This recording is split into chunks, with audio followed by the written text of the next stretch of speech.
Okay, what do you do if you have a water-damaged laptop? Well, the first thing I do is I make sure I pull out the battery. And I don't even try to power the laptop on.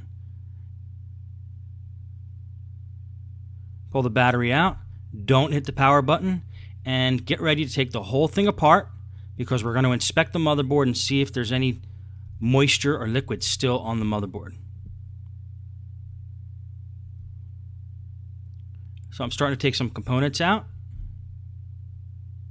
We want to get to motherboard level here. If you suspect there's any liquid in the motherboard at all, do not power the computer on, pull the battery out, take it all apart, and look at the motherboard in every little crevice of the motherboard.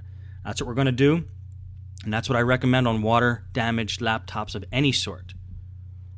Don't power them on even when the customer comes in. Don't let the customer power them on when it's in your shop, because you know they brought it in because it was damaged because of the water, and it can't get any better if they're sitting there trying to charge it with power. So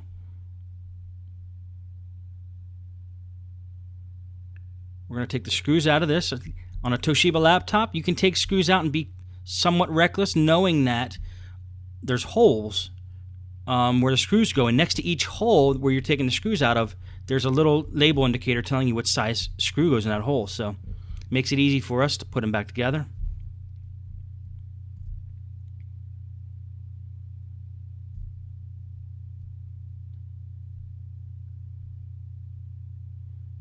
I'm losing a little bit of magnetic touch on my screwdriver there, otherwise it would come pulling right out.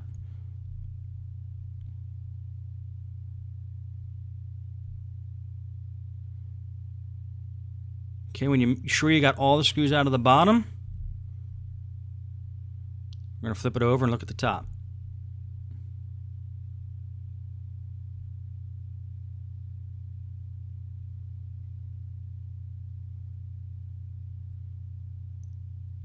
And the first thing I'm going to do is get that hinge cover plate off, and it's different on every laptop. Some laptops don't even have this hinge cover plate, but this is the key to getting the keyboard and the screen off, and that's what we want to do. Gently, if you have to, put some pressure on the sides there and try to pull it up. Okay, it took me a little while, but I finally figured out the way to get this up. Now, since we have all the screws out from the bottom of the computer, we know there's no screws holding this plate in. Just pop it up. Now let's look for water damage here right on the spot.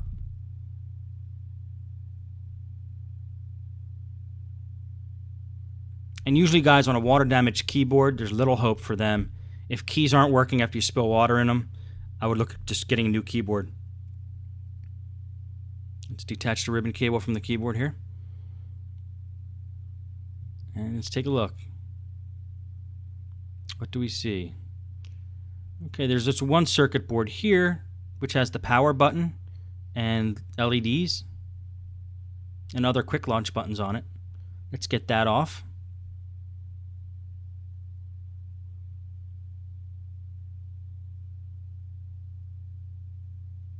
That appears to be attached by a cable, ribbon cable.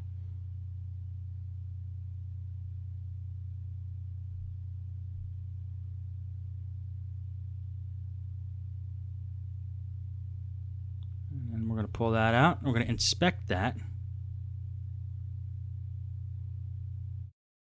And we're actually going to see that there's water damage right there along one of the buttons. So we definitely want to get that cleaned up, that corrosion. See that white? That's from the liquid.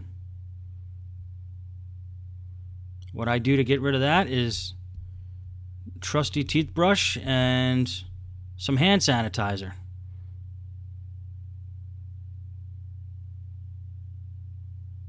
I just put a little bit on the end of the toothbrush and running out here of hand sanitizer, but we'll just squeeze a couple drops on there. Or just stick the toothbrush in the bottle. You don't want to use too much because you want it to evaporate. You don't want any more moisture on these circuit boards. And you just wipe it off.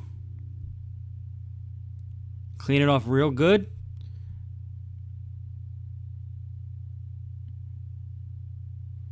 And just brush that corrosion away.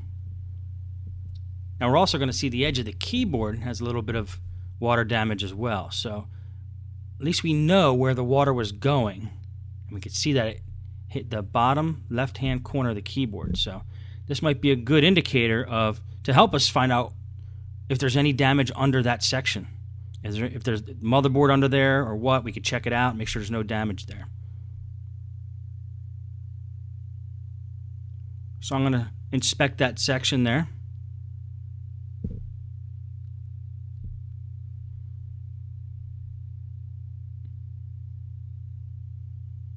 I'm going to clean up any little spots that I could see.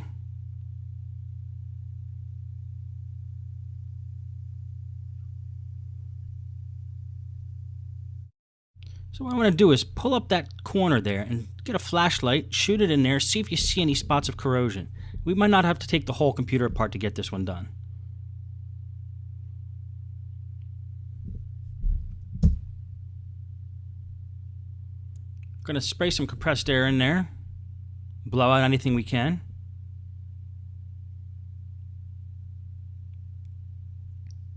We're going to grab the toothbrush, and because I do see little spots of corrosion there, I'm going to clean it up right there. It's not a lot though.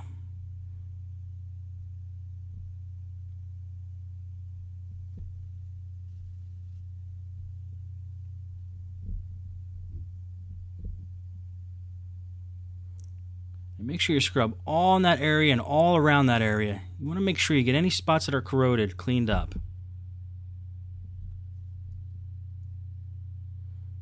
And then look all around that area. Shine a light in there if you have to. Or if you do have to get the whole computer apart to check out the motherboard, go ahead and do that. Okay, to continue to inspect here and just see if you see any other spots. If you do, hit them with that toothbrush and the hand sanitizer. Don't overdo it. Like I said, you don't want globs of the hand sanitizer on there. You want something that's going to evaporate fast. So just a film would be fine. And look at as many spots on this motherboard as you can. See if you see any white, any corrosion. And when you're confident you have everything, you can start putting the computer back together.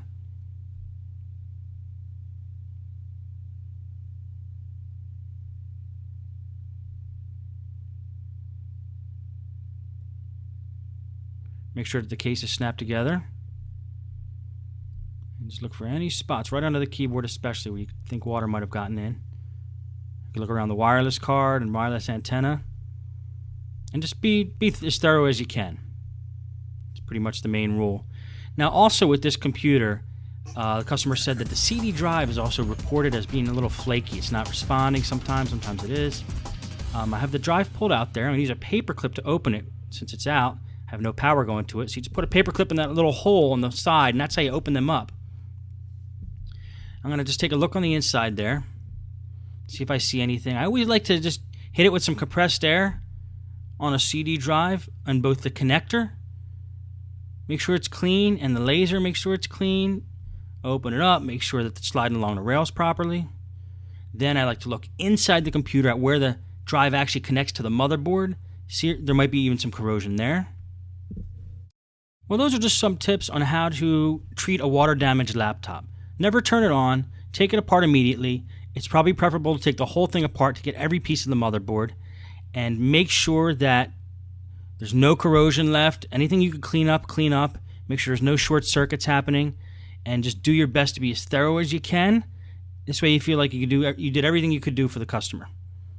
And one last thing you could check is inside connectors, like inside the LCD connector. See if there's any water that's seeped in there that's causing a problem. And any other connectors that you can. Anyway, there's a few tips. Thanks for watching.